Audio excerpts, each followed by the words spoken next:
un poco retrasados por una falla técnica, no imputable a nosotros, sino a la tecnología, pero ya estamos al aire y tengo el honor de poder tener ya en la línea telefónica al licenciado en Economía, el economista Mario Di Costanzo, un hombre que ha estado dando la nota en los últimos días. En verdad ha estado dando la nota porque le puso el cascabel al gato. Entre otros comentarios que ha hecho, hay algo muy importante y relevante. Señala que este gobierno de la cuarta transformación nos ha endeudado severamente, contrario al discurso pues de austeridad republicana, de que ellos nos endeudaron, pero las cifras y los documentos que mismo Mario de Costanzo publicó en su cuenta de Twitter señalan lo contrario. Mario, ¿cómo estás? Muy buenos días. Rodolfo, muy buenos días, un saludo a ti y a todo tu auditorio. Gracias, igualmente Mario, te lo digo con toda honestidad, es un placer platicar contigo.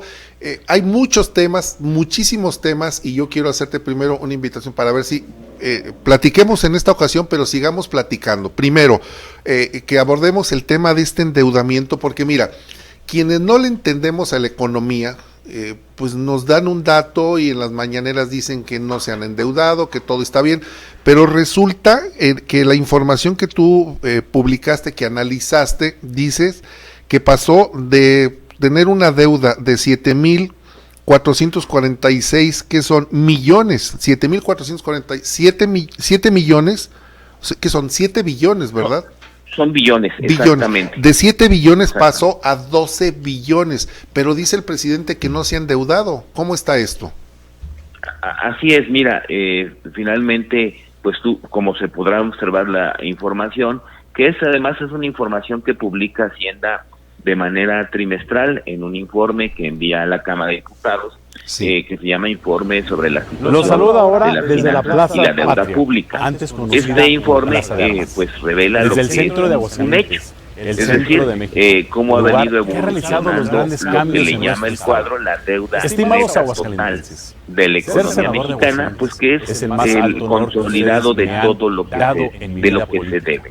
Y lo he hecho con responsabilidad, Recuerdo congruencia y perfectamente, valentía. como viene Concluyo por años, ese segundo y informe. lo que llama mucho la atención es que, y coincidentemente con la pandemia, pues todos recordemos que desde el año pasado, y desde antes del año pasado, en el 2019, el presidente había señalado pues que no se iba a endeudar y que menos se iba a endeudar pues para rescatar empresas.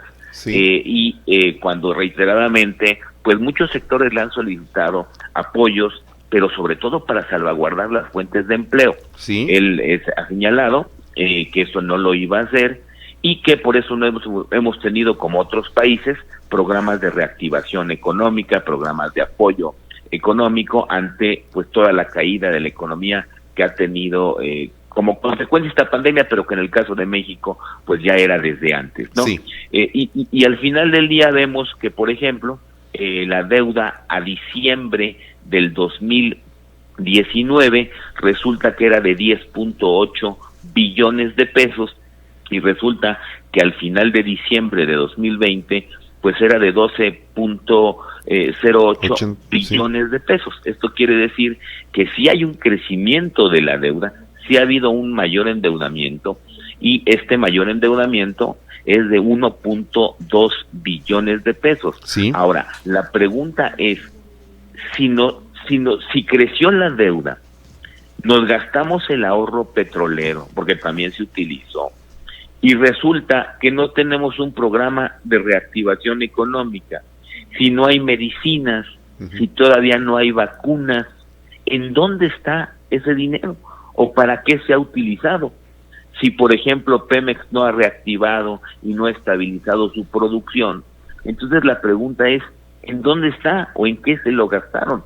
¿Sí? Porque finalmente, si yo me endeudo, a lo mejor, pues para comprar un automóvil, una casa. Exactamente, pues ahí está. Es tangible. Y de algo me va a servir, ¿no? Claro. Ya alguna utilidad voy a tener. Pero aquí la pregunta primera sería, ¿qué tenemos a cambio? Sí. Porque no tenemos hoy nada a cambio de este endeudamiento. Ahora, si nos vamos a revisar qué han hecho las finanzas públicas y nos vamos a revisar, por ejemplo, lo que pagó en salarios la Administración Pública Federal, que son las Secretarías de Estado con todas sus entidades que apoyan, pues vemos que en el 2018, en el último año de Peña, Sí. se pagaron salarios por 700 mil millones de pesos, ¿no? Si sumamos los de todo el gobierno son 1.2 billones, y si vemos cuánto se pagó en el 2020, nos damos cuenta que fueron 745 mil millones de pesos. Entonces, ¿dónde está el ahorro? Porque nosotros sabemos que él anunció reducciones de personal, Sí. reducciones en las percepciones salariales, y resulta que pues no bajan los salarios, no baja el pago de salarios Así del es. gobierno. Esto pues también llama la atención, porque entonces todo el discurso de austeridad se cae. ¿No existe? Exactamente, recordemos que él canceló la construcción del aeropuerto porque dijo que era demasiado costoso. Sí. Si no me equivoco, terminar el aeropuerto costaba 170 mil millones de pesos, y todo el proyecto, el original, pues hubiera costado 300 mil millones de pesos. Nada más para que tengamos una idea de las magnitudes, el endeudamiento que hubo en 2020, los Sí. 1.2 billones de pesos, representan 4 aeropuertos construidos enteramente desde un principio. Hubiéramos terminado representan- el aeropuerto y hubiéramos tenido 3 más. 3 más.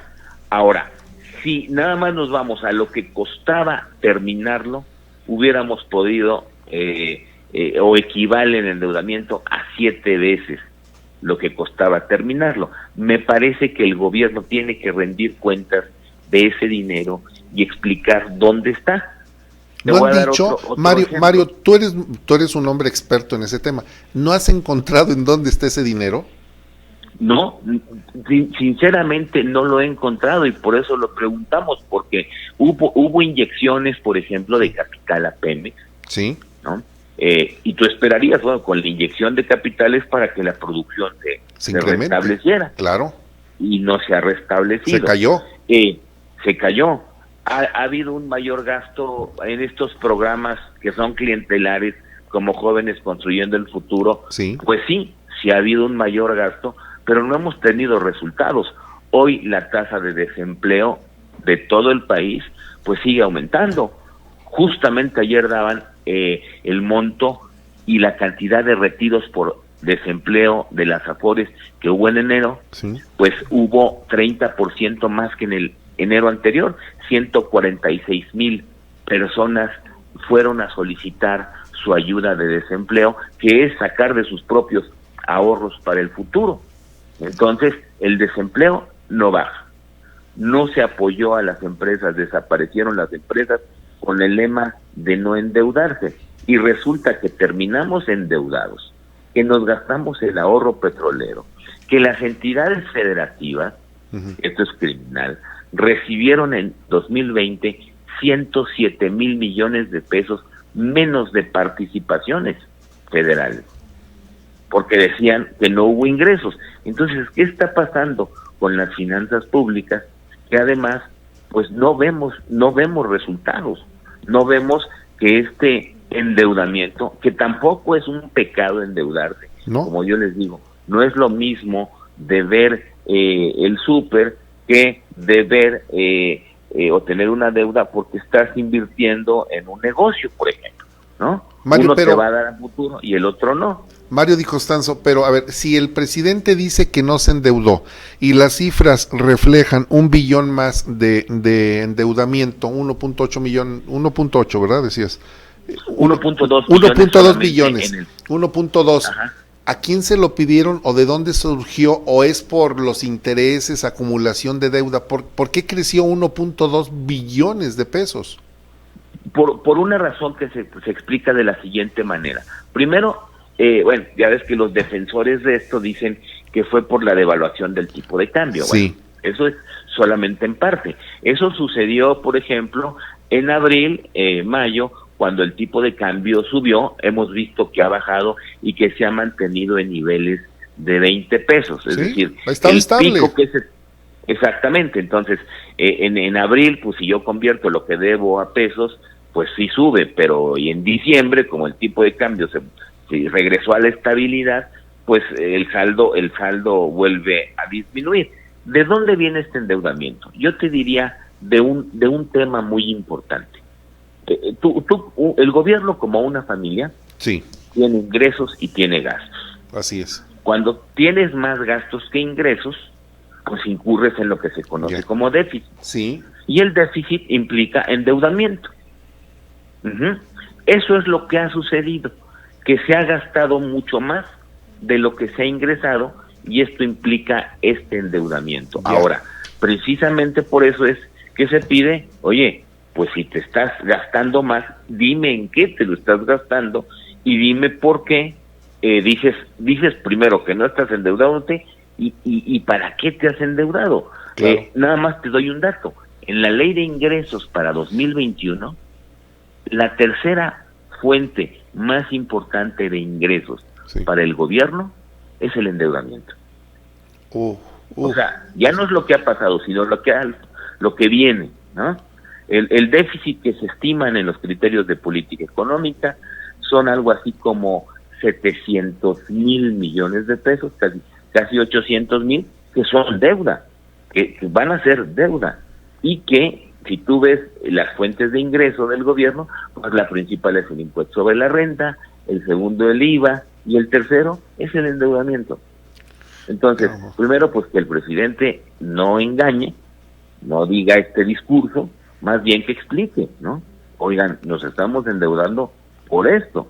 Claro. Pero, y a lo mejor si el endeudamiento es en infraestructura, pues a lo mejor nos va a dejar algo. Pero si el endeudamiento es en programas como Sembrando Vida, como Jóvenes Construyendo el Futuro, que ni siquiera los podemos medir y que no están dando resultados. Bueno, un último ejemplo, ¿sí? Hoy el gobierno, que se dice ser transparente, no nos ha dicho cuánto ha pagado, por ejemplo, por concepto de respiradores. No nos ha dicho cuánto le ha costado atender la pandemia. Hoy no lo sabemos, se han hecho una danza de cifras, Sí. pero hoy no nos ha presentado. Si tú revisas cualquier informe de Hacienda, no te van a decir, se compraron 10 respiradores y costó tanto, se reequiparon tantas camas y costó tanto, que algo es algo elemental, ¿no? Tal pareciera que pues es un absurdo. El último dato te doy. Sí. La Secretaría de Salud tiene presupuestado para 2021 gastarse 8,000 millones de pesos en medicina. El Seguro Social tiene presupuestado gastarse 62,000 millones de pesos en medicina, lo que representa apenas un 8% del presupuesto total del IMSS. Bueno, y no nos ha dicho cuánto ha gastado en medicinas para la pandemia, para el coronavirus. No nos ha dicho cuánto ha pagado por concepto de adelantos de vacunas. ¿Es mucho o es poco lo que presupuestaron?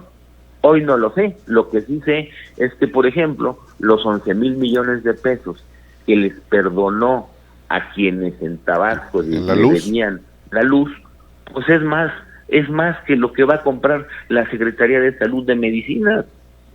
En una época en donde en el país escasean las medicinas, pues no me parece la decisión más atinada. Sí, puro populismo, nada más estar aventando cifras, datos, no hay transparencia, una opacidad tremenda, no coinciden los datos, ellos tienen otras cifras. La realidad es que, a ver, este eslogan pudiera ser bien para la 4T, Mario Di Constanzo, no sé si estás de acuerdo. Estamos mal, pero podemos estar peor. Con esto, eso es lo malo. Eso es lo malo, Mario Di Constanzo. Quiero agradecerte que nos hayas tomado la llamada, pero te quiero hacer una invitación para que sigamos platicando, robarte un tiempo de tu agenda, robarte no robarte, sino que nos compartas parte de esa experiencia y esos conocimientos que tienes en materia económica, que para los que somos legos en el tema, pues nos puedas ayudar a entender lo que está sucediendo, porque parte de la responsabilidad que tenemos, quienes saben y quienes podemos difundirlo, es eso, que la gente sepa lo que en realidad está sucediendo y no lo que dicen en las conferencias matutinas. ¿Te parece? Con muchísimo gusto, claro que sí, estoy a tus órdenes. Perdóname porque no te tomé luego la llamada, no encontré el teléfono, pero estoy a tus órdenes y con muchísimo gusto. Muchas gracias, Mario Di Constanzo, te mandamos un abrazo, un fuerte abrazo.